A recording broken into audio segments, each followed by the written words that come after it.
അച്ഛനെ കാണാൻ നമുക്കൊന്ന് പോയാലോ കൊച്ചിനെയും കൊണ്ട് എന്ന് പറഞ്ഞു. അപ്പം ഞാൻ പറഞ്ഞു ഓക്കെ പോവാം എന്ന് പറഞ്ഞ് അങ്ങനെ ഒരു കാർ എടുത്ത് വന്ന് ഏട്ടനും ഞാനും കൊച്ചും ഏട്ടൻ്റെ ചേച്ചിയും ഉണ്ടായിരുന്നു കേട്ടോ. അപ്പോൾ ഞങ്ങളെ കൊണ്ടുപോയി, അച്ഛമ്മേനെയും കൊണ്ടുപോയി, അച്ഛമ്മ ഉണ്ടായിരുന്നു കേട്ടോ. അങ്ങനെ ഞങ്ങൾ ഹോസ്പിറ്റലിൽ അച്ഛനെ കാണാൻ പോയി. അപ്പോൾ കാണാൻ പോയപ്പോൾ പോലും എനിക്ക് അത്രയ്ക്കും സീരിയസ് ആയിരിക്കുക എന്ന് എനിക്ക് അറിയില്ലായിരുന്നു കേട്ടോ. കാരണം അച്ഛനാണ് നമുക്ക് ഉച്ചയ്ക്ക് ഫുഡ് കൊണ്ട് തരുന്നതും നമ്മൾ വീട്ടിലല്ലല്ലോ. അപ്പോൾ നമ്മൾ നിൽക്കുന്ന ക്വാർട്ടേഴ്സിൽ ഫുഡ് ഉണ്ടാക്കുന്നുണ്ടായിരുന്നില്ല. അമ്മ അച്ഛൻ്റെ അടുത്ത് കൊടുത്തു വിടുകയാണ് കേട്ടോ ചെയ്തിരുന്നത്, ഉച്ചയ്ക്കും രാവിലെയും. അപ്പോൾ അച്ഛൻ ഉച്ചയ്ക്കൊക്കെ വന്നിട്ട് കൊച്ചിനടുത്ത് കളിപ്പിക്കും.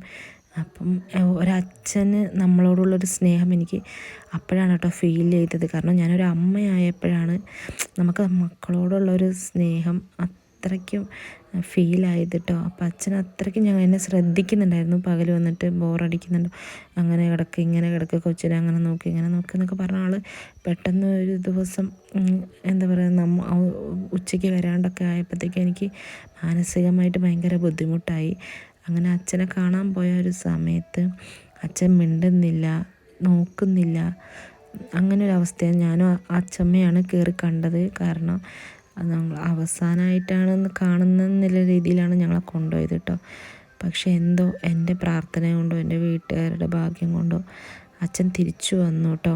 പക്ഷേ ഈ ഒരു സമയത്തും എല്ലാവരും പറഞ്ഞിരുന്ന ഒരു വേർഡ് ഉണ്ട് കേട്ടോ. എൻ്റെ കുട്ടി, അതായത് എൻ്റെ കുട്ടി ഉണ്ടായ പിന്നെ അച്ഛനാണ് കുട്ടി, കാലനാണ് അച്ഛൻ്റെ, ആ കൊച്ച് ജനിച്ച പിന്നെയാണ് ഈ അച്ഛൻ അങ്ങനെ പറ്റിയത് എന്നൊക്കെ പറഞ്ഞിട്ട് കുറേ പേര് പറഞ്ഞു കേട്ടോ. അപ്പോഴും എനിക്ക് അത്ര വിഷമമൊന്നുമില്ല.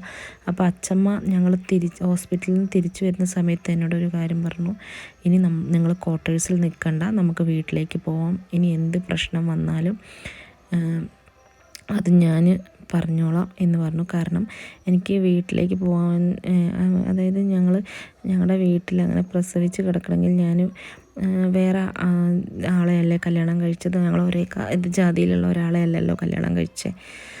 അപ്പം വീട്ടിലേക്ക് ഡെലിവറി കഴിഞ്ഞ് കൊണ്ടുവരാൻ കുറേ ഇഷ്യൂ ഒക്കെ ഉണ്ടായിരുന്നു. പിന്നെ അച്ഛനിങ്ങനെ സംഭവിച്ചപ്പോൾ അച്ഛമ്മ അതൊന്നും നോക്കിയില്ല. അങ്ങനെ അച്ഛമ്മ വീട്ടിലേക്ക് കൊണ്ടുപോയി. അങ്ങനെ ഞങ്ങൾ വീട്ടിൽ തന്നെ അച്ഛൻ വരുന്നവരെ ഒരു 28 ദിവസം വരെ വീട്ടിൽ തന്നെ നിന്നു. പിന്നെ അച്ഛന് പതുക്കെ റിക്കവറായി വന്നു.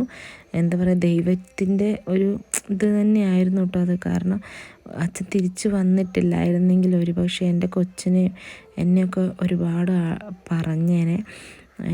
അപ്പം അതൊക്കെ ഇതാക്കാൻ വേണ്ടി പിന്നെ ഞാൻ ഒരു ദിവസം അച്ഛനെ വിളിച്ചിട്ട് ചോദിച്ചു കേട്ടോ, എൻ്റെ കൊച്ചു കാരണമാണോ അച്ഛനിങ്ങനെ ആയത് എന്നൊക്കെ ഞാൻ ചോദിച്ചിട്ടുണ്ടായിരുന്നു. അപ്പോൾ ബാക്കി നെക്സ്റ്റ് പാർട്ടിൽ വരാം കേട്ടോ. ബായ്.